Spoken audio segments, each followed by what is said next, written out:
Анда да көрсөтмөгө өтөрөлү.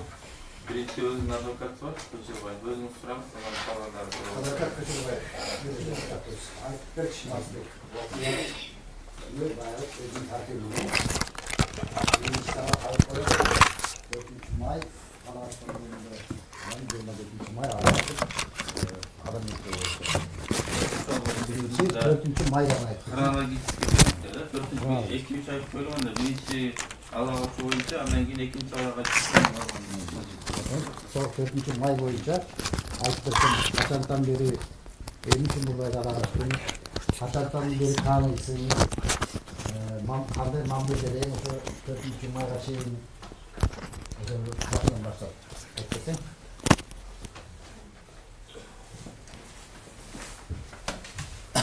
Tanıştırmayla olayım ya. Ya. Özüm tanıştırmayla yapayım. Tanıştırıyor? 1989 yılı Talas облысы Қарабұра районының Аққашат айында туылған. 11-ші класс. 9-ші класты бітірген ошо Аққашат айында. Анан интернатта окуган, Казан мектебинде турат. Кайта районунда. 8 жылдан бери Машкайда иштедим. Андан кийин тек Машка иштеп жүрүп, ошо столовойдо курулай аттыбыз. Таанычымын сырттан, ата-энелерим баарын 10 жылдан бeri тааныйм, атам менен чогуу иштешкен. Атасы 38-чи Машкайда жап жүргөндө эле таанычымын. Андан кийин акыркы 3 жылдан бeri Бурулай менен сүйлөшөнүм, кыз жигит болуп. Анан ортодуна кыз жигит болуп жүргөндөн кийин Шакеге алып бердим. Мага турмушка чыгасың деген. Гүл алып бердим. Андан башка жактарга Роспалдармен чогуу отурганда кафелерге барчубуз. Кофе жеген болчу. Андан кийин бир Нази деген эжеси. Мемлекет төрөт үйүндө лечение алып жатканда аяка барганбыз, тамак аш алып барып. Анан 4 май күнү Бурулайга сабагыбыздан тек чакырып чыкты. Эмне болду? Чыккандан айттым, мурдан сураганда апам каршы болуп атат деген магачы. Мен тааныйм, ошо Марс деген баланы таада деп. Мен ал менен 3 жылдан бери сүйлөшүп жүрчүм. Телефонун айтпай койдум, эмнеге айтып атат дедим. Анан барып сабагынан чакырдым, ыздан тек чакырдым. Чакырганда билбейм, айтпай атат деди. Анда айтпаса, анда апа үйгө барабыз, апамды салабыз. Сен үйүңө барабыз дедим. Мага айтып калдым, жиндиз үйдө атам бар деп калды да. Атаң бар болсо мага жакшы анда. Атаң бар болсо ошол жерден атаң чакырып бара албайсыз, баарын бүтүрөбүз айтабыз, сүйлөшкөнүбүздү айтасың. Дедим, жок Марсбайке деп калдым. Мен баа Марсбайке дейчү эле да. Анан Маевкадан өткөндөн кийин барбай эле койчу Марсбайке деди. Анда барбасак мен сени Таласка алагычты кылып алып кетем деп айттым. Дедим, ошого макул деп, ол кезде анда жок. Азыр апамды салабыз да, үйүңө барабыз, алып кетем деп. Үйүңө барабыз, алдына Кудай чыкарабыз айттым ага. Үйгө жетери кайра Бурулай айттым ага. Жок Марсбек, үйгө барбайбыз, Таласка кетип деп. Сабак айтаңыз, сумкамды алайын, телефонду алайын. Анан кийин ошомойдон сабагына баратканда лагминге мен үйдө чыгып атканда бир пробкада туруп калдык бир аз. Туруп калганда ошол жерден Токтогул жактан, Токтогул көчөсүнөн келаткан республиканский больница жактан. Машкадан тааш бала түшүп калды, ала кетти. Карк барасың деп кол көтөрүп чыгып. Мерге баратам десем, Букомайга чейин ала кетиш деп түшүп алды алдыга. Өзүң карк барасың десем, жабыр баратам деп койду. Токтогулга машка кетпейт экен дедим, кетпейт экен, адастырган экен деп койду. Макул деп аны салып алдым. Пробкадан жай жылып Токтогул көчөсү менен Букомайга чейин. Букомайга жок, Токтогул Московскийден келет. Московский көчөдөн ошо Букомайга чейин барганча, пробкада туруп барганча сүйлөшүп калдым ошо жагы тааш бала менен. Ага айттым, мен жумуш бар, ошону бүтүп берип койчу, жеңил жумуш эле. Эмне жумуш айтып бер деди. Бурулайдын жана Үмүтайдын телефонун Бурулайдын алып, мо телефон алып бир кыз чала эле бүтүп турат, ошого берип, бир телефон берип ошону алып келип койчу, сумкасына кошо деп. Макул деп Машкадан чыгып кетти, Үмүтайдын телефонун алып. Ümitay'ın telefonunu alıp düşüp, Ümitay varsa Ümitay oldu. Bir babasına. Çoçmalar beni vermek bilen de. Gelip bala eş taşıdı ayıp bir boyut deyin de.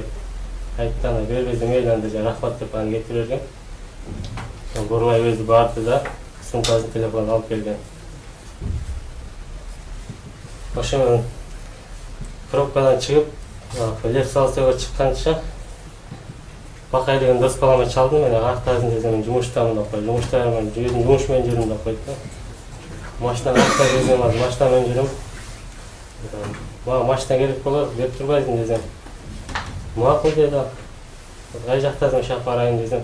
Қазір вокзал жақта жүрмін. Ошол жаққа келе бер деп қойды. Вокзал жаққа барып, жұмыс бүтелі екен, бүйтіп отырдым ошол вокзалда. Тұрып келді. Машинасының ключін алдым, анын такси салып кетіп жүрдім. Ошол жерде машина өзінің спринтердің ештерін жауып, ключін bir жерге қойып, Оралайды алып айттым, орал кетті деді. Жеңіл машинаға отырышымен кетті. Бұйын ошо, ал машинаның бұйын болчу, номерін білмеймін, аны есімде жоқ. Ошоған бұйынға салып, ошомен таласқыры кетті, алып кеттім. Пашқа жеткенде звонок етті үйінділеріне. Апасына çaldık, apasına ayıp, apamın özüm gönülmen geçiyorlar dedi. Şimdi burada yapılmadığı süreçlerden önce kimliğini içeri. Үйінділерден бе? Жеңіңізді білші. Bayağı hop çıkarmışlardan. Жеңіңізді білші, ең başına жеңіңізді білші, ең оңай жекезді білші. Yengesini atayım. Қанекей білі ошын. Daha kim içeri? Ең оңай жезді білші, наз білі жезді. Kim degen? Naz білі жезді. Nazlı. Ayperi білші. Bu sizler burada koyduğunuz koşu bilgenden bilge önce. Aman bilge gelip bilge basket patlarına bir yarımız uşağı böyle. Gecenin sırtından bile. Жоқ, жеңіңізді біліп жүріп çalды. Улуу эжеди билчү да, улуу эжеси көп нерсени билчү. Акча керек болгондо ошо бурлайдан сразу бир жолу акча алган менен берген алар. Yeni 27 May gününde Halakaçı boyunca mesela ayıp koyuyordu. Nasıl olacağını aytsın? 27 May günü olan 27 May günü çeyin men 4-5 gün oran gruppaмен сүйлөшкөм ошо жеңиздин телефону менен чалып эле. Жеңиздинкинен де чалган, апасыныкинен де чалган директ. Эки жолу. Ne diyorsun? Сүйлөшкөндө эмне болуп атат десем, болбойт, апама жанентип айтып туруп алып атат дедим. Мен таңдадым, ошо баланы таңдадым. Туруп алды dedi. Эмне кылам билбей атам. Ne ayıp değilsin? Мен таңдадым, ошо Марсты таңдады туруп алып турат. Ya Mars bilen bol, yol olsa yüzünden bol, böyle bayağı karşı oldu. Karşı туруп алды dedi da апасы. Bu kaçan bol oldu? Ошондо мен 27-сине алып качканга чейин болгон да бул 4-5 күн мурун сүйлөшкөм. Эле бир жума точно эсимде жок ал. 20-лардан кийин болду ошо. 27-сине сүйлөшкөм ошо. Андан кийин ошо сүйлөштүм, анда бир күнү бир жолу калды бир күнү. Десем, жок, Москвага мен чыгарбай телефонду апамдар алып койду деген. Telefonda apamda alып koydu. Телефон жок. Андан кийин ошомойдо ошондо айтканда аны качан бир моментте чыкпайсың десе өзү айтпа, суббота же воскресенье баняга чыгам ошондон жагым деген. Жогушу мүмкүн деген. Андан кийин суббота күнү үй жагына келип турдум, чыккан жок ал күнү. Воскресенье күнү үйүнөн ошондой эки баняга барышып, үйүнөн түштүктү көздөй жакта басканда көчөнүн аттарын билбейм, Кайназарбанын этек жагы болот ошо. Көчө кайсы көчө экенин билбейм. Үйүнүн батышты көздөй барган жакта бир көчө бар. Ошол жакта да бир баня бар. Ошо эки жакка эле барып чыккан. Koyat o şeyleri. Sen bayağı buradaydın. İki banaya barıp yürüdün kaydın mı içinde? Муну сүйлөшүп жүргөн эле айтчы. Böyle banaya kaysı banaya barıp yürüdün. Senin kavardın olsun ha? Ооба. O şeyleri bana ait verirsin sana. Ооба, кайта баняга бардым, сүйлөшүп турчумун. Anam. Ошондо мен өзүм төртүндө алып кеткен үйүндө дагы жакыныраак баняга жиберет коюп Бишкектин батыш жак бетиндеги көчө жак бетте күтүп тургам да. Ошол жакта күтүп турганда атабыздын машинасы менен келди бир жактан аталар. Келген билдим. Ооз ачырганга келди. Спринтер келди да. Баратан ачты, андан кийин баратан ачып кирип кетти. Мен өзүм ошо магазинден суу алганда магазин жакка айдасам, магазинге кирип кетти. Ошо мен барасам ал магазинге кирип кетти чуркап.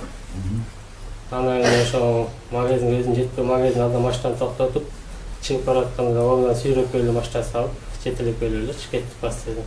Аркасынан катуураак кармагангабы же чочуп кыйкырып жиберди. Анан жетелеп келип машинаны салдым, аркага эшикти ачып ошо артына салып, ошо өзүм машинанын алдыңкы эшигин ачып алдына эле кирип отуруп өзүм айдап кеткем да ошо машинаны. Ошо жерден айдап чыгып эле. Жок болчу. Ошо жерден айдап чыккандан кийин чалгам да, каяктан дедим, вокзалга баратам деди. Ата жетти дедим. Шлагбаум жакта, шлагбаумга келип калдым деди. Мен азыр барам, шлагбаумга келип калсаң, анда шлагбаумдун айрылганынан чыгып кал Фучик жактан дедим.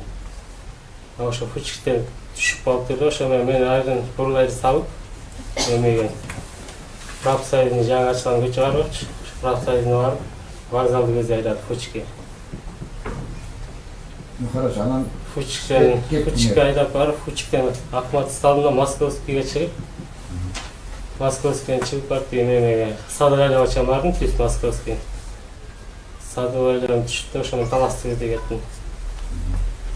Мына Сосновканын постунан кеттиңер. Сосновканын постунан токтодук, айдан акчаны бердик, сдачасын алдык. Ошо менен өткөндөн 400-500 метр жүргөндө бир машина жаныбызга келип туруп кейлер экен, жана мен өзүмө тосту жана жай ачылган. Күйүп өчкөн, ошо менен айнени ачып көрбөстү. Анан ошо жердин жанына келип токтодум, ал алдыбызга келип токтоду. Келип токтогондо машинада ким бар дейт, жок, эч кимде да жок деп койдум. Каяка барасың дейт, Таласка баратым деп түшүп чырашкан, анан ошо гей менен Таласка баратам деди. Анан кийин сүрөтүн күйүштү, сүрөт күйүстүм, ичин карады. Бул кыз ким дейт, сүйлөшкөн кызым дедим. Алкаш барасың деди, жок, мындай алып кетип аттым дедим, ага кыздан сурады. Алкаш барат деди, бурган учкан жок, эч нерсе айткан жок. Айдан кыздын да жашын сурады, канча бардым, 17-8 деп сурады, бурлап жок 20-га чыктым деп койду. Анда силер турбайсыңар деп мен алдыңкы машинага отур деп алдына машинага отурусту, алдына частный машина Мерс болчу. Алдына машинага отур деди, алар отурдум. Эркек эмеге алып келди, ошондо постко алып келди, постко вагонун ичине. Вагонун ичине алып келгенден кийин май кызына гей бирөөгө чалды. Гейлер болобуз, статусуна чалды. Ошо гейден болобуз, кызына келип алып кеттилер деп карабалкан роботу чакырды. Андан кийин киргизди вагонго? Акмат экөөбүз эле. Бурлайч? Орай машинада болчу. Кимдин машинасында? Өзүбүздүн машинада эме. Анан ошо менен кеткен роботу чыгып бараткандан кийин кайра отурбай башка мемеге киргизди, бир вагонда бир мемелер бар экен да, чыгып кеткен. Анан ошо жерде киргизди, алып келип тургандан кийин ичинде тургандан кайра алып чыкты, кетти. Алып чыгып баратканда отургачта чөнтөктө эмне бар эле турап калды бир өзү. Чөнтөктө эч нерсе кеткенде телефон бар болчу, партон бар болчу. Эмне бар? Телефонун, партманы. Партон болчу, болду, анан мындай эле сыртынан шумалып койду. Анан кетти машинага отургузду. Ошо машинага отургузуп келатканда жолдон бир гейлер тосту. Биздин машинабызда. Анан терезени ачып, жооп берип койду беделем деп. Атын билбейм, ким не деп айтканын. Анан роботу алып келди. Роботтон да баарыбыз бир жерге бир эмеге киргизейин деп бир комнатанын эшигин ача албай туруш дедик да. Анан ачып киргизип баарыбызды киргизди биринчи үчөөбүздү. Андан кийин силер экөөңөр чыгып туруңар деп Акмат экөөбүздү эшикке чыгарып койду. Ana ошону эшикке чыгаргандан кийин сигарет чегип эшикке чыгып кетти. Аны жана автомат өтүп чоң баладан сурадым деп сизден сүйлөшүп алайынбы? Заман жок, уруксат берип койдум. Мен билбейм деп дежурныйдан сурадым. Дежурныйга барып сурадым, ал да барып деп болуп нарт жакка ат туруп чыгып койду. Аны болуп деп келатканда эшик ачык туруптур, ошо эшик ачык турганда, эшикти ачып турганда көрүп ошону бурбайга сүйлөшүп туруп калдым ошондо. Эми азатын атаңар кезде айттым болгон, өзү чыкканыңда айт, сүйлөшкөнүздө айт дедим, жок айта албайм андай деп аттым ошондо. Ошо менен сүйлөшүп отурганда бирөө өткөн да, бияка бирөө. Ким өткөнүн билбейм бирөө. Ызаланып бирөө сөгүнгөн өтүп кеткен ошо. Эмне болду? Ызаланып, сөгүнүп өсүп, киниге өткөн да ошо менен. Өзү ачыкча сөгүнүппү же сени сөгүптү? Билбей калдым ошо өзүнүн алдынча сөгүн өтүп кеткен да. Мен аны карап бурлай казам күлүп койгон, сөгүн өтүп кеткен, уктуп окшойт ага. Ошо менен мен айттым, өзүң чыкканыңда айтып кой эми. Дегем, ошо жок деп атканда ошо менен эмне болгонун билбейм ошо. Күйөө областынын ички иштер тергөө кызматкери Асанбек уулу деп сурапты да, сизди допрос кылыптыр. Ошол убакка чейин сизди бирөө жарым допрос кылды беле? Кол койдуңуз беле? Жок, эме бир медсестрага бир ойгойтуп кеткен болгон. Медсестра? Медсестра ошо жерде бир компаниясы сайып өтүп аткан бирөө келди. Бул убакка чейин сиз эч кандай показания берген, көргөзмө берген эмессиз, туурабы? Жок, эч нерсе берген эмес. Эч ким сурагандан эмес. Жана эле жанында карап отурган милиция сурап атты, милиция кызматкерлери. Эми сизге мындай суроо коёттур. Тергөөчүчү. Мен мындай кылмыш ишин толук окуп чыктым, иштемдин баарын. Ал жерде жок экен, бир дагы көргөзмө бербепсиз. Бирок сизге тергөөчү мындай суроону коюп атат да. Суроо дейт, ушул күнү суралганда. 2018 жылдын 28 май күнү сиз шектүү адам катары жактоочу Наматбековдун катышуусунда көрсөтмө бериптирсиз дейт. Ал жерде бурлайды сайып өтүргөн бычакты өзүңүз ижарага алып айдап жүргөн кесиптик унааңыздан алганыңызды деп көргөзмө берипсиз. Ошондой көргөзмө бердиң беле? Жок, машинада бирок спринтер айдап жүргөн айранда машинамда бычак салып кеткен, эч нерсе. Балонкер салып кеткен. 28 майда сураган немеде андай бир да сөз жок. Тергөөчү өзү наводящийга басым көрсөтүп, ошондой суроо берип атат да. Андай бир дагы суроо жок. Ответ жок болсо дагы. Ошо менен сиз эч ким сураган эмес, туурабы? Эч ким сураган эмес, жана мен карап жаткан милиция сурап, эмне болду деп. Болду башка эч ким. Сизди станцияга камакка алганга апарды беле? Каяка? Ну, сотко. Жок, мен азыр 2 жума жаткандан биринчи могу Бишкек шаарына СИЗОго алып келгенде кабыл албай коюшту. Анкеталык кылмыш ишинин материалдары боюнча сизди Кара Балтан сотуна апарыптыр. Билбейм, эсимде жок алар. Качан алып барган. Сиз адвокат Наматбеков дегенди көрдүңүз беле? Жок, тааныбайм. Ошо көрдүңүзбү? Адвокат болом деп Жуматай аке келген ошондо. Ошондо. Болду, башка эч ким келген жок. Даже киргизген да эмес. Адвокат аялды көрдүңүз беле? Ошондо негизи ушул убакка чейин көрдүңүз беле? Адвокат аял. Ошол акча адвокат аял 47-жыл мен түрмөдө жатканда адвокат болуп келген да, бирок аты жөнүн билбейм, адвокаттын болду. 47-те больницада жатканда ошо келген да, бир адвокат.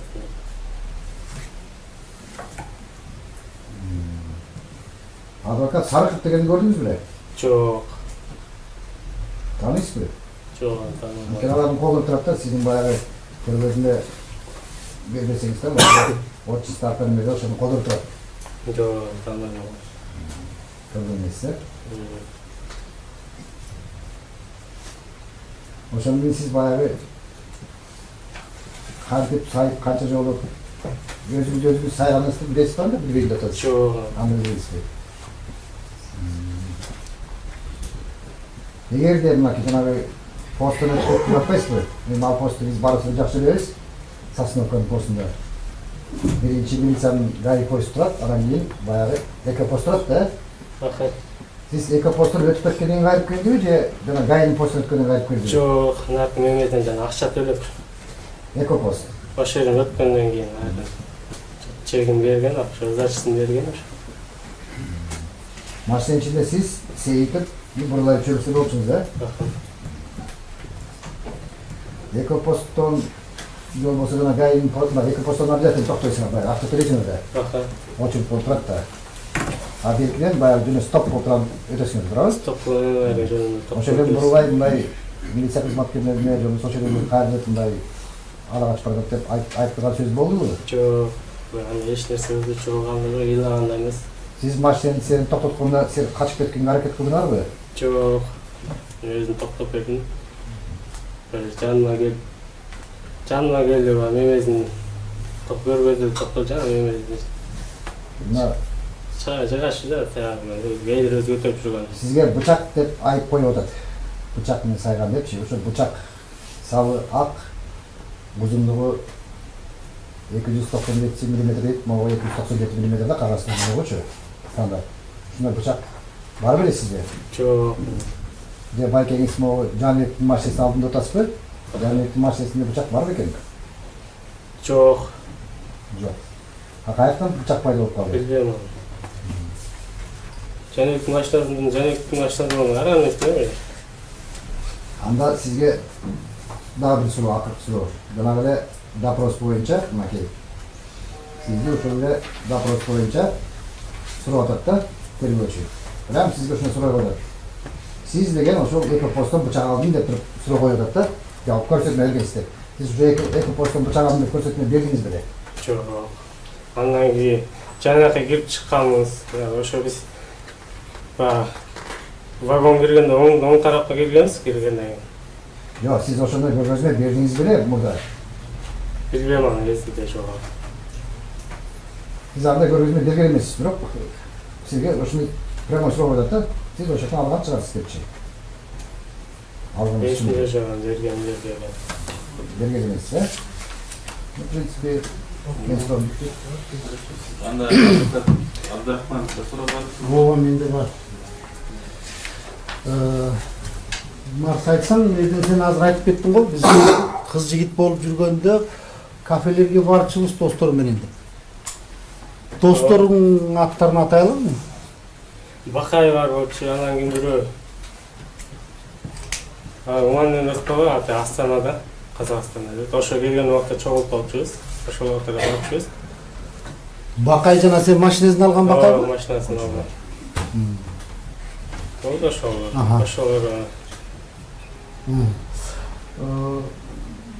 Сиз айтсаңыз, могу жерде тиги күбө Талайбек кызы Уулбек Үмүтай деп атпайсызбы? Ошол көрсөтмө өзүнө жазып атат да, бурлай мени ала качты кылып алып кетип атат. Бирок ата-энем билет деп айткан экен. Ошол боюнча сен сурадың беле Бурлайдан? Мына ала качты кылып мен сени алып кетип атам, жолуп Барып алардын айткандарын айтып бербейт, навайда эмес. Радиош эмес, ошо суроо берип атам да. Ушул ата-энең билеби деп сурадың беле? Апамдарга айттым деген, бирок атам билбейт деген. Болду. Айтсаңыз, могу жерден жеңеси билет дедиңиз. Жеңесинин аты жөнү Каныкей дедиңиз, сол немени билбейм деп атат. Каныкей кайда азыр? Билбейм, үйүндө эле отуруп берем. Кандай деп ойлойсуз? Каныкей азыркы убакта сиз мындай каңырышуу наркотик жактан окуган жокпу? Деги эле ушул Бурлайдын эле мурунку төркүнүндө бекен? Билбейсизби? Билбейм аны. Мына сиз айтып атасыз да. Анан күбөлөр да көрсөтмө берип атат. Бир орус жигит, мен азыр фамилиясы эсимде жок. Айтат да. Машинага кызды көтөрүп салып, анан сизди айланып барып сол жагына отурду дейт машинанын. Оң руль болчу деп атат. Сиз айтсаңыз, оң руль беле же сол руль беле? Машина сол руль болчу. Сол тарабында, сол тарабын бурлай алып кетип салган. Анан өзүм айдап кеттим, сол жагынан. Ауытбек сол урул машина. Рөлдө болуп жака. Сиз айтсаңыз мына азыр бул жерге мына сот отурумунда болуп атты. Носкисине салып кеттир бычакты деген. Сиз кандай носки, кандай байпак кийип жүрөт эле? Байпактын томуктан келген носки бар, үстү жагы кыска болчу. Кроссовканы кичике бар, кийип жүргөндө мындай болчу. Мындай. Өтөрөк көтөрүп Спирттин ишин кийип жүргөн. Баг элеги жок, мындай баг электейби же өйдө шыйракты жапкан жагы жок беле? Носки жок, ушундай болчу, кыска болчу. Ак носки болчу, кийип чыкканда. Ушуга эми наводящий дейсизби же? Ушуга бычак салганга болобу болбойбу? Билбейм, жок. Сенин оюңча. Жана канча сантиметр жатты? Жок.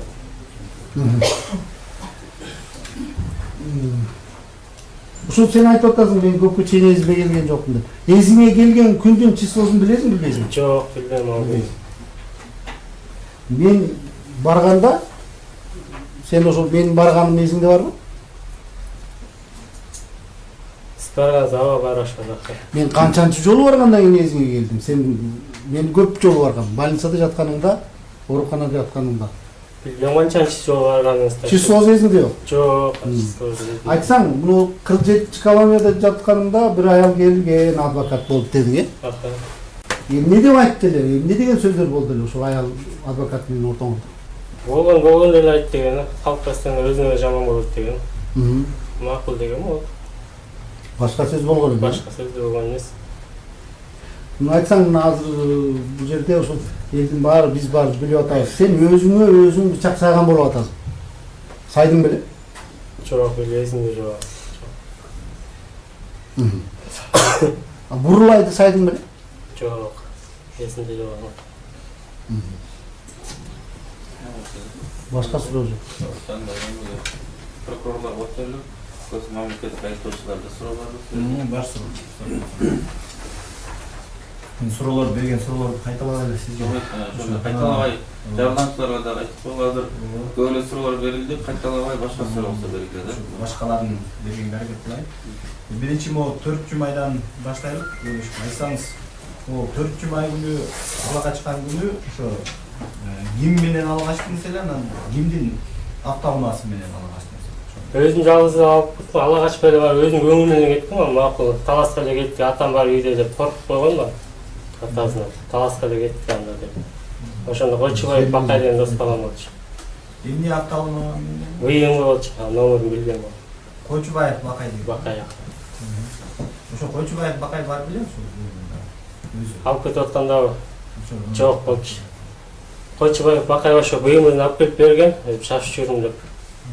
Ошо жолоңдоп ошондо жумушта иштейчи. Шашып жүрөм, кечигип калдым, эле. Алып келип машина чыштап кеткен.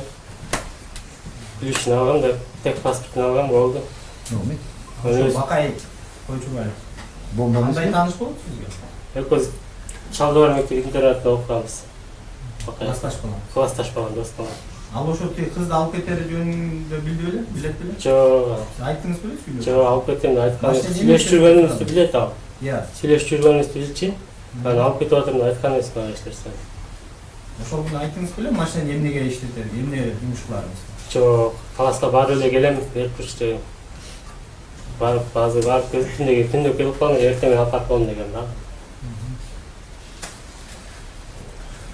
Анан бул үйгө келгенде бир сөз болду. Атасы айтып атты го, эгер бербесеңер деле баары кийин өлтүрүп кетем деп айткан жөнүндө эмне деп айта аласыз? Жок, анда эч сөз чыккан эмес. Ошондой сөз айттыңыз беле? Жок. Берден эжеси айтып атат, үйдөн айткан деп атат. Айткан эмесмин үйдөн да, эчтен да айткан эмесмин. Так, эми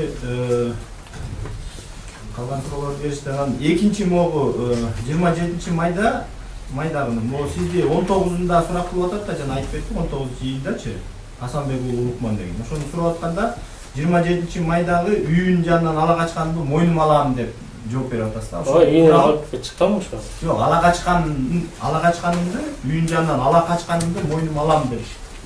Ошо алып чыккам, ошо үйүнөн алып келип салганбы иште. Жок, алдым деген башка, ала качкан дегенди түшүнүп атасызбы? ошону мойнуңузга алгам деп жазып атасыз да, ошол туурабы ошого ишенсек болобу? Эми ала качкан анда баг адам менен сүйлөшкөн, ошону өзү айткан, воскресенье күнү же суббота күнү айна барма ошондо жолугушу мүмкүн деп айткан. Биринчи сиз 4-күндө күнү өз көңүлү менен алып кеттим деп атасыз. 27-синде сиз өзүңүз жазып атасыз да, мен жооп бергенде. Ал эми 27-май күнү 2018 үйүн жанынан ала качканды мойнума алам деп атасыз. Ала качканымды мойнума алам деп. Туурабы? Алып кетип салгам да, алып кетип салгам машина. Кыйкырып жүргөн деп атасыз. Кыйкырып Значит, ала качканыңызды мойнуңузга алып кетесиз, туура, Анан ошол жерде богу жана адвокатта берип кетти, бирок кичине бурмалап берип койду да, ошо эми Василенко деген. Василенканын көргөзмөсүндө бар да, көтөрүп келгенде машина от алып турган болчу. От алып даяр болуп турган, отурган эле айдап кетти деп атат да. Машинаны өчүргөн эмесмин, жүрүп турган эле. Мен алып келип Бул автоунаанын мына арканкы тарабына күч менен көтөрүп келип салганда, рульда отурган бала газды басып, сразу даяр турган деп айдап кеткен деп атат да. Ошо эмне деп айта аласыз? Рульда ким бар эле? эч ким жок болчу, мен өзүм эле болчумун. Өзүңүз отурсаңыз аркасына келип Жок, салсаңыз айдап кетти. аркасына келип алып кетип салган. Анан алдына келип отуруп айдап кеткен ошол бойдон болду. Хорошо, аркасына келип салсаңыз ал түшүп кетет деп сиз жанына отурдуңузбу же айланып кетчи түшүп кетсе эмне кылат элеңиз анда? Түшүп кетет аны ойлоп атам алчы. Алып келип салгам, ошол бойдон келип айдап кеттим. Кучактап көтөрүп келип салдыңызбы же кандай кылып салдыңыз? Мында бар. Колуна жетилип эле салгам, кучактап эле. Тиги ошол эле күбө айтып атат да, көргөн экен. Кучактап аркасынан көтөрүп келип анан кийин салып кетти деп атат. Ага эмне деп? Билбейм аны. Кандай көргөн ол. Анан эми бул жерден Сосновкадан кармаган боюнча келелик. Ошо Сосновкадан сиз айтып атасыз, кармады токтотушту деп, аркасынан айдап келди депчи. Ошондо рульда ким бар эле? Ким айдап келип атты машина? Мен өзүм айдап келаткам. Сиз өзүңүз айдап келип атасыз. Жаныңызда ким бар эле? Жанымда эч ким жок болчу. Тек Акбат менен бурлай аркага сейинип отургам. Аркасында. Анан тиги май кызматкерлери сиздерди алып келди, машинада калды деп атасыз бурлай. Туурабы? Сиз вагонго кирдиңизби? Киргенбиз. Сейит Бөкөңгө. Ошондо столдун үстүндө кашык, бычактар турган деп көргөзмө берген экенсиз да? Бычактар турган деп. Ошол жерден алсам керек, бирок эсимде жок деп айтып атасыз. Ошондо көрдүңүз беле бычактарды? Бычакты билем, идиш аяк турган, тарелка турган, кашыктар турган. Көрдүм кашыкты. Кашык ошолорду айтып атасыз да. Кашык, идиш аяк турган экен столдун. Анан бычак да турган экен деп айтып атасыз. Туурабы? Бычак турган билбейм аны. Урматтуу, я прошу, снять вопрос. Себеби деген буга ошо тергөөчү ушул эпизод боюнча сурап аткандачы, сиз мурунку көргөзмөңүздө ушундай деп көргөзмө дегенсиз, буга атайын навязы деп атат. А бул алакта кайсы күн 4-майда дейт, 4-майда мындай вопрос берген эмес бул киши. 28 майда. 28 майда депчи. А 28 майда бир да вопросунда андай көргөзмө жок. Бул тергөөчү өзүнүн фантазиясын буга навязы деп атат. Баягы бул шоковый состояние болуп билбей тургандычы. Эмне үчүн суроо берет тергөөчү? Урматтуу, жооп берип атпайбы ошо кашыктар столдун үстүндө турган болчу деп. Аны кайдан алмак эле? Тергөөчү көргөзмөсүнөн болбосо ала албайт да. Ошо кашыктар турган азырда жооп берип атат. Ушул суроону же мен окуп берейин, же тергөөчүнүн койгон суроосунчу и жообундагы полностью баягы детально окуп берсе, прямо өзү тергөөчүнүн суроо да, сиз 28 майда көрсөтмөңдө ушундай. Кайсы суроо экенин баа бербей эле койсун. Бул жантоочу. Оода мен өзүм вагонго кирген. Ошон үчүн урматтуу, ошон үчүн биз тергөөчүнү чакыралы дегенбиз. Мына ушундай суроолор пайда болуп атат. Экинчи болуп атат. Анан тиги машинага отургузганда богу сиз айтып атат, жолдон күбөлөрдүн көргөзмөсүндө бар, ошо машинадан бир бычакты алып аткандай көрүнгөн, байкалган деп. Ошо машинадан алган эмес белеңиз бычакты? Жок.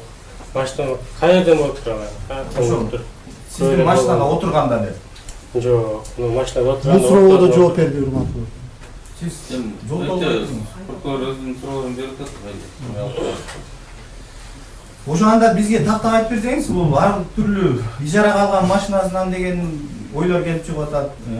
Ошол вагондон алды деген, ошол бычакты каяктан алдыңыз? Сиз баягы кармалгандан кийинкисин эсиңизде жок экен, ага чейинкилерин эсиңизде болуп аны бүт айтып берип атасыз да, ошол себеп менен. Бычак жок болчу, мен билбейм ага. Пайда болгонун. Бычак кайерден пайда болду? Билбейм ага. айтпайсыз, Билбейм ошо эсин. Давайте, мындан буга чейин да суроо берген ушундай эле. Жооп берип атпайбы баштан бери билбейм.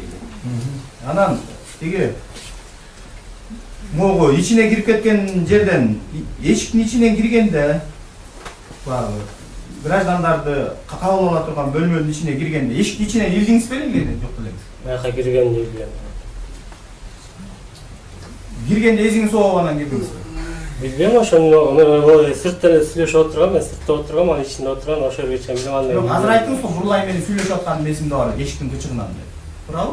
Эшик чоң ачык турган бир мындай. Ата-энелерин келгенде мени өзүм кетимде айтып койчу деп суранып аттым дедиңиз. Анан ошодон кийин Сураган эмес, болгондо айтып бер дегем аларга. Өзүм чыкканга сүйлөшкөнүбүздү айт дегем. Адам 4-5 күн сүйлөшкөн ал менен дагы. ошол жерден эшиктин ичине кирдиңизби? Жок, эшиктин ачык турган, ошондо оңдо столдо отурган экен. Мен сыртта отургам. Ким менен отурган экен? Ичинде ким бар? Жалгыз элеби же бирөө барбы? Өзүн эле көргөм, жалгыз эле көргөм. Жалгыз отурган. Ошо жерден айткан Бурлайга. Өзү чыкканын айт атаң келгенде. Азыр тактоо иретинде анда Бурлайды сиз сайып өлтүргөнүңүздү мойнуңузга аласызбы, албайсызбы? Сизге ошондой Эсимде жок. Иә. Жок. Албайм, эсимде жок ага эчтеке. Эсиңизде жок. Жок. Азырынча жок. Жабылган тарапка да өткөрүлүп, азыркы да эле кайталап сурабаңыздар да. Мурун берилбеген суроолор болсо бергиле. Баардыгы бар. Бөлүшүп айтсаңыз, сиз жана 4-майда өзүңүз эле жалгыз болдум деп атасыз машинада. Ошол шартты кыдырып жүрүп жүрсүңөр. Ошондо эмне себептен бардыңыз эле? Шакекти алып кет деген чакырык болду эле Бурлайдан? Ага чейин эле бергем шакек гүлдөрүн баарын. Бурлай шакекти кайтарып берди беле сизге? Жок, алган эмесмин. Хорошо, башкача сурайм. Шакекти алып кетиңиз деп чакырды беле? Чакырган эмес. Шакекти алып кеттиңиз деп чакырган эмес, берген эмес, кайтарып берген. Берген эмес, алган эмесмин. Өзүндө калганбы? Өзүндө калганбы? Эмне? Өзүндө шакек. Калган ахы. Эчте мен аны өзүм ордунан алган эмесмин да. Анан кийин силер жолдон кайтып келдиңер, баягы апаңыз чалып жолдон кайтып келдиңер. Андан кийин Бурлайдын үйүнө бардыңарбы туугандарыңар менен? Андан кийин эртесин апамдар барды. Андан кийин да барганбыз бир аха. Сиз кирип сүйлөштүңүз беле Бурлай менен? Бурлай менен сүйлөшкөм. Ошол эмне деп сүйлөштүңөр? Эмне айткам, эмнеге мындай болуп аттын десем. Апам ошентип айтып атат деди жанагындай кылып. Мени таңдайчы, ошол баланы таңдайсың деп. Мен айткам, баары алып кетем сен ошо. Бир күн болбосо бир күн алып кетем дегем. Баары бир эмне болсо да сен алып кетем. Алып кетем дегем. Аламын дегем ага. Андан кийин Бурлайга сөйкө салып куда түшүп кеткенин уктуңуз беле? Андан кийин мен ошо алып келгенден кийин айла кетип калып, бир жума жүргөндөн кийин келгенден кийин балдардын уктум, ошондой куда түшүп кетти деп. Ошо иштеген балдардан өзүм. Анан ошол куда түшүп кеткенден кийин Бурлай менен жолуктуңузбу? Жолуккан жокмун, сүйлөшүп турдум телефон менен. Жеңеңиздикинен чалып турду, апасыныкинен чалып турду. Телефон менен сүйлөшүп турганда эмне деп айтты? Мага куда түшүштү, мен макулмун дедиби же макул болгон жокмун дедиби? Эмне деп айткандар эсимде жок, сүйлөшүп атканда. Бир алып кетем, баары алам сени деп айттым. Ошентип Бурлайдын үйүнөн деле, телефондон деле ошентип кайталап айтып турган турбайсыңар, баары эле эмне болсо алып кетем деп. Анан кийин 27-си күнү сиз аябай айтып бердиңиз, колунан жетелеп барып машинага отургуздум деп. Жетелеп бардыңызбы же көтөрүп бардыңызбы? Жетелеп эле баргам. Жетелеп барсаңыз Бурлайдын бут кийими каяка кетти? Билбейм аларды. Жылан эле чыкты эле менен. Жок, барбакчы баары. Жетелеп бараткан чыккан чыгар, билбейм аны. Эсимде жок. Өз көңүлү менен басып бараткан киши менин бутунан түшүп калды деп ойлойсузбу? Билбейм аларды. Мен өзүмө шок коюшка стационардан бар. Кандай тартылган жокпу, аны сезген жокмун да. Бурлай чыңырды деп айттыңыз, чыңырдыбы? Кыйкырган аха. Сиз кыйкырганда ошондо кандай болот эле, жарык беле же караңгы беле магазин? Караңгы болчу. Магазиндин алдыда караңгы беле? Караңгы болчу ошо. Бурлай тааныдыбы, сизди тааныган жокпу? Билбейм, аны тааныган жокпу. Анан кийин жанагы суроолор берилди, аларга жооп бердиңер. Эмеден баштайлык, баягы силерди рободон алып келгенден баштап. Ровдага алып келгенде айтып атасыз, эшик кичине ачык экен, ошол жерден эшиктен туруп сүйлөшүп турдум депчи. Бул жерде көрсөтмөлөр болду, эшикти сындырып калкалап киришти депчи. Ошонун ичинен бекиттиңиз беле? Билбейм, эле жакка киргенин эсимде жок экен, билбейм. Сындырып киргендерин билбейм. Бурулайды эмне себептен ал көңүлү менен келип, ушинтип айтып атса, сиз өзүм эле ыктыярым менен өзүм эле барам деп ушинтип айт деп уговорить этип аттым. Кимге? Азыр ата-энең келгенде Адам мурун сүйлөшкөндө ошону айткан да бага. 4-5 күн мурун сүйлөшкөндө ошону байнага чыгам, ошону жолугушум мүмкүн деген да. Ошону байнага чыкканда жолугам деген ошону. Байнага барам деп айткан. Анан ошо сүйлөшкөнүбүздү айтып айткан мен ага. Баняга барганда жолугам деди эле сиз. Ооба. Анан ошондо эмнени айтам деди. Ошолор айтты айткан да апаң атаң келгенде. Ошо сүйлөшкөнүбүздү айтпа, 4 күн мурун сүйлөшкөнүбүздү. Ошондо чыгам деп айткан деп айтып аткам. Анан баняга барганда жолуктуңарбы? Байнага чыккан жок, ошо мен келгенче эле байнага барып келип алганмын, билбейм аны. Ошо магазинге чыккандан көрдүм ошо жерде. Жетелеп келе салган. Сиз өзүңүзгө жаракат келтире электе эсиңизде жок болуп атат, эшикти бекиткенминби, бекитпегенминби, кандай болгон, ичинде окуя, кимге ким бычак сайган, ошол жок болуп атат эсиңизде. Бул жерде 7 июнда сиздин адвокатыңыз Абдрахман менен кошо беттештирүү болуп атат. Иманалиевдер менен, дежурный частагылар менен, Сабыровдор менен беттештирүү болуп атат да. Ошол жерде силер хорошо, буга чейинки берген көрсөтмөлөрүңөрдө башка адвокаттар болуптур. Бул жерде Абдрахманов менен берген көрсөтмөңөрдө айтып атасыңар. Мен кээ бир жерлерди эстеп жатамын. Айта кетсем, мен жарандарды кабыл алуу бөлмөсүндө кансырап, өзүмдү билбей жерде жатканда, сырттан бирөөлөр эшикти тарткылап жатышкандыгын билем депчи. Ошондо сиздин көрсөтмөңүзгө ишенсек, ошо эшикти ачып сындырабыз дегенде дагы сиз өзүңүздүн эс акылыңызда экенсиз да? Билбейм аны, андай болуп айткан айтпаган эсимде жок. Жок, бул жерде сиз адвокатыңыз менен башка адвокаттар деп буга чейин айтып келдиңер. Башка адвокаттар. Урматтуу сот. Билбейм деп айтпадым. Улам кайталай бергенмин. Билбейм деп жооп бердим. Абдрахмановдун катышуусунда ушундай көрсөтмө берип атасыңар, кол коюп атасыңар. Эсиңизге келип 7 июнда берип атасыңар. Билбейм аны, айткан кандай болуп айткан. Сотталуучунун жообун кандай боюнча кабыл алалы эми биз кандай заставкаларды эле бар билбейм деп аткандан кийин билбейм да. Сизди суроо. Айтыңызчы, сиз өзүңүз айдап жүргөн маршруттун таксинин өңү кандай? Ак болчу. Ак болчу. Мына азыр сиздин адвокатыңыз суроо берип кетти, сиз больницада суралган экенсиз, бирок суралдыңыз беле жок деле. Кийин Улукман суроо берип атат, сиз мурда шектүү адам катарында суралганыңызда көрсөтмө берип берсеңиз, өзүңүздүн ак түстөгү автоунааңыздан бычакты алып, кийин берки Роудага келгенде өзүңүздүн байкеңиздин машинесине салып алгансыз, Роудага келгенде байпагыңызга салып кеткенсиз деген менин көрсөтмө турат. Бул 1-том, иштин бети 176, шектүү адам катарында суралып турсуз экенсиз, саат 5-тен 5:23-кө чейин. Ошондо сиздин ушундай көрсөтмөлөрүңүз турат. Анда айтыңызчы, эгерде ошол эле күнү, ошол эле замат Кечирим, урматтуу адвокат. Числосун айтып койсоңуз, кечки саат 5-те суроо берилип атат.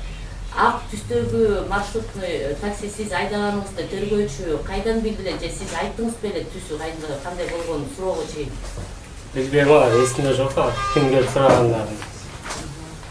Анан мындай суроодо сиз айтып берип атасыз да, мен ошол өзүм маршруттуман алып, байкемдин машинесине салып, анан Роудага келгенде бычакты носкиме катып койгом деп. Ошол сиздин көрсөтмөңүздү кандай түрдө сиз өзүңүз айтып бердиңизби же сизге бирөө жарым ошентип айт деп айтып бердиби? Эсимде жок азыр. Эсиңизде такып жок. Эсимде жок.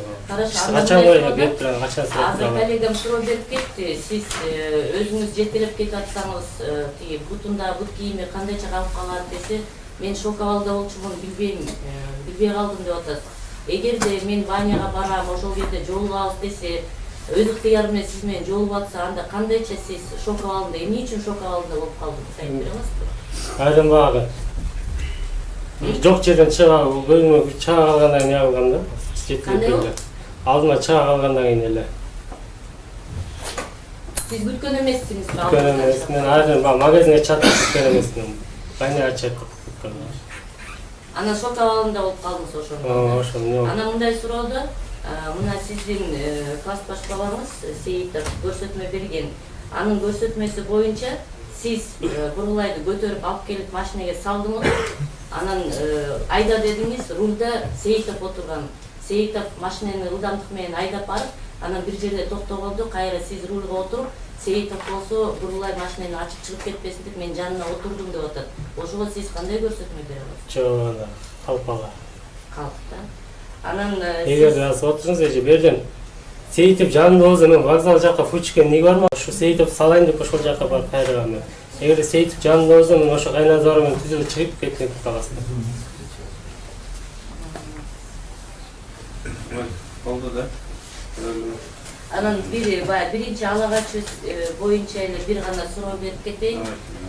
Сиз эгерде Бурулайды алам десеңиз, Бурулай каршы болбосо, эмне себептен ала качып кетүүнү максат койдуңуз өзүңүзгө? Эмне үчүн сиз аттын ээсинин алдына барып, алдын ала өзүнүн алдынан түшүп сураган жоксуңуз? Бул суроолду алсам сурам. Себеби айтпады го. Апасы айтып жүргөн. Мени таанда, же болбосо ошол баланы таанда деп. Ошондуктан ала качып кетти болот. Мен каршылык билдирем. Эмне кереги бар? Ошол күнүкү сөздү айтып атат. Андан мурун эмне үчүн сиз барган жоксуз деп сурап. Мурун барайын дегенде ал болбой койгон. Ким болбой койгон? Бурулай өзү кое туруңуз деп жүрүп алган. Кое туруңуз деп болбой койгон. Evet, жетекчилер сурап жүрөт да. Oldu. Ben bardığına suroo бердиңер, бардığına менен